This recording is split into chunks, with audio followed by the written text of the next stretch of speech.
Hi ladies and gentlemen, Murray here again. It's video time again, but before I start the topic on this video and this video in itself, I just wanted to bring to your attention that I added an extra item at the request of my Lord Samael. This is one of his katanas, or this is his only katana. It's a samurai sword. He has several swords that I gave him in his collection, and I thought to add this one just for the decor, and it looks quite nice alongside that rifle. Yeah, so this is what it's like for people that are wondering what it actually looks like. Oops.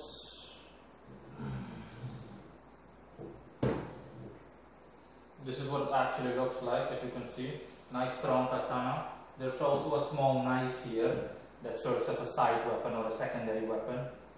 So that was just to show you guys. Hold on, let me put it back so we can get today's video topic started.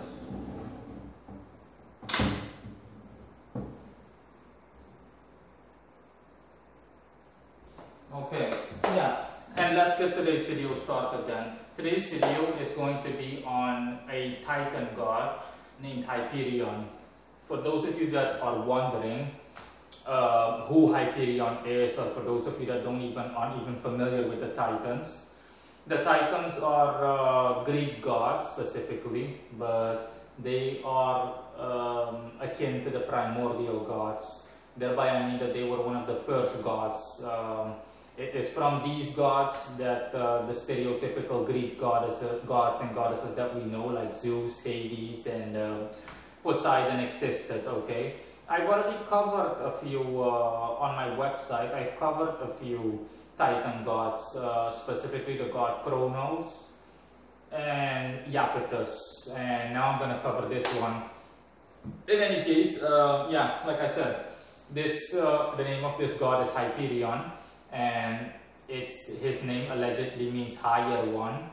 I'm going to link his Wikipedia page in the description below for those of you that want to read all about Hyperion. And hold on, let me just take out my website so that I can read it briefly.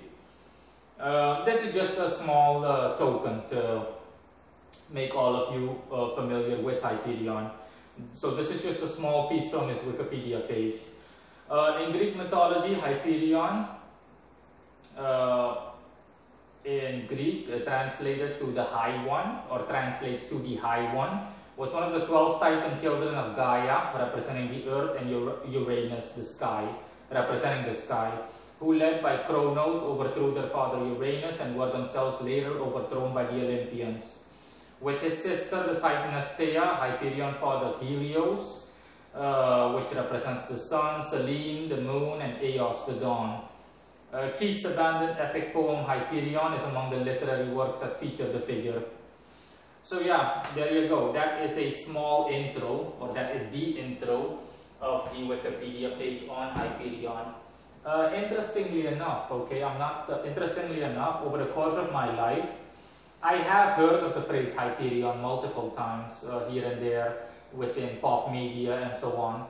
And how I came about covering Hyperion was last night. I downloaded a techno album from, I think, a German artist, or an artist with a German name. Let me just check on my phone to see. And the name of his album is Hyperion. And I like the album so much. I'm not someone that listens to techno. I listen primarily to heavy metal, but I haven't listened to music in ages because, I don't know, I feel like I've outgrown it. It just doesn't interest me as much anymore as I used to. I mean, back in the day, years ago, you would see me with headphones non-stop, almost non-stop. In any case, the name of the artist is Gesaffelstein. I don't know if I'm pronouncing it correctly. I know how to pronounce German, even if I say so myself. But the name of the artist is Gesaffelstein, and the name of the album is Hyperion. And that's how I came about it, because the thought just came to me, hey, wait a minute, Hyperion is a Titan god.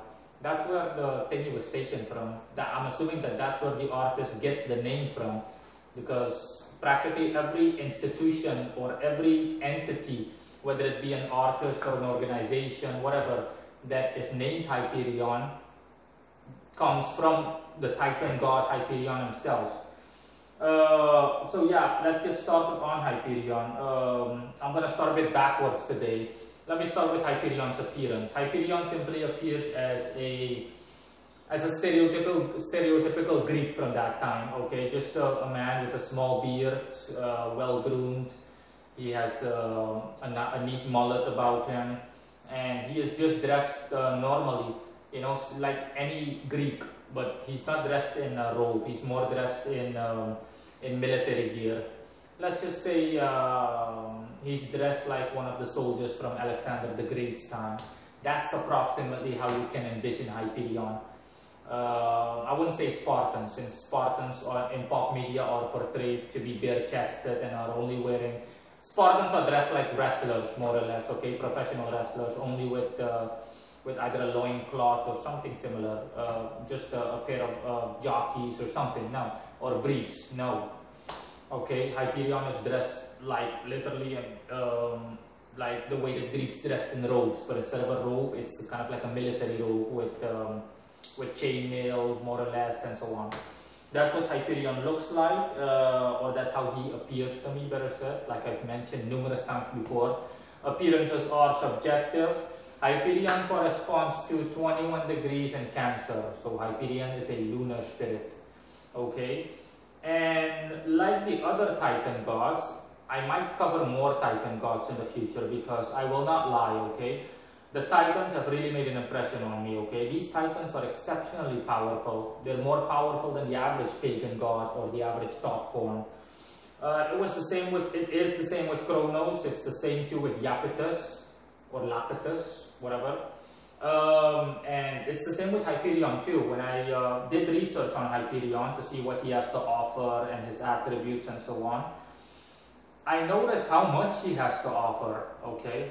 Like I said before, Hyperion corresponds to 21 degrees in Cancer, lunar spirit, and Hyperion,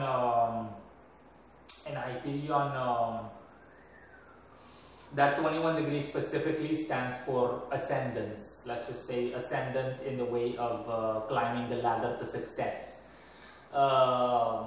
growing, expanding, whatever phrase you want to use, okay? But it stands for progress in a good way, in a good manner. And what Hyperion has to offer is success and overall growth in one's daily life, prosperity, abundance. He can offer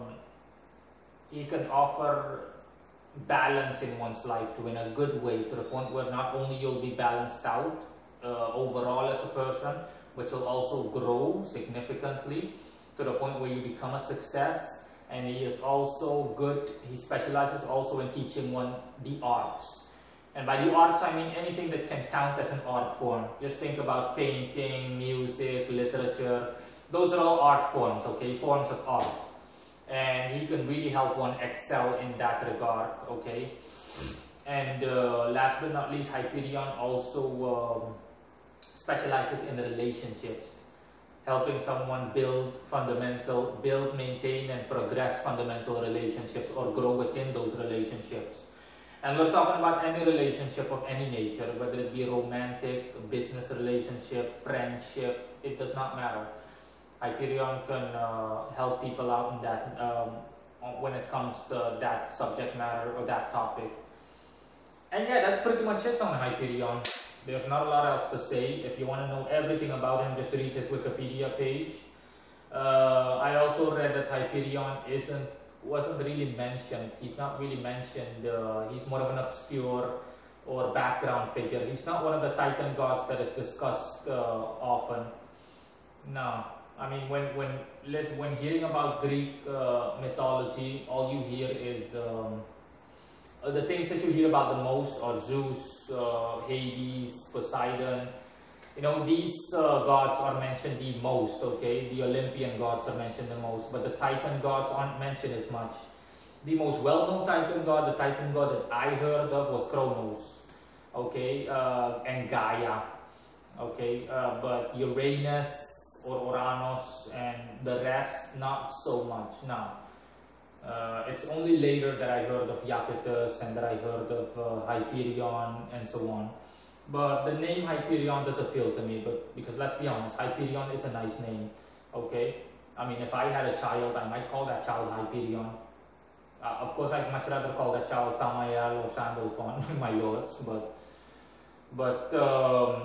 Hyperion is a nice name. Hyperion, you can sense that even if you don't understand Hyperion, you don't know what it means. You can tell that the name Hyperion in itself, or the phrase Hyperion, stands for something good. It stands for, Hyperion stands for something hyper in a good way. It stands for energy, strength. That's what the name and the phrase radiates. So yeah, the name is a good name, and Hyperion certainly does honor to his name, or he does bring honor to his name in terms of what he can offer from an occult perspective. So for those of you that are interested in working with a Titan god, then yeah, you can definitely work with Hyperion. And that's pretty much it. There's nothing else. Let me check to see if I missed anything. I covered everything on Hyperion. Let me see. No, nothing else. Great skill from Hyperion. So that's what Hyperion has to offer, and that's what he can mean to someone from an occult perspective, from any sorcerer that wants to work with him. And I'm going to close off by stating too that Hyperion has told me too that he's, something which I also noticed, he is more the strong silent type. He doesn't like to talk too much and so on. But that's normal. I've dealt with lunar spirits that are distant. They're skittish. They keep themselves at a distance, and they're quiet too. The angel Burial is an example. He's more quiet. He keeps himself in the background, cordial, a bit timid. And Hyperion is also like that. Hyperion isn't someone that talks a lot or someone that hangs around a lot, okay? He's more the type that will only respond when he's addressed or when he's spoken to. But for the rest, he's just the quiet guy type, the strong silent type. That's all. Bye. Thanks for watching.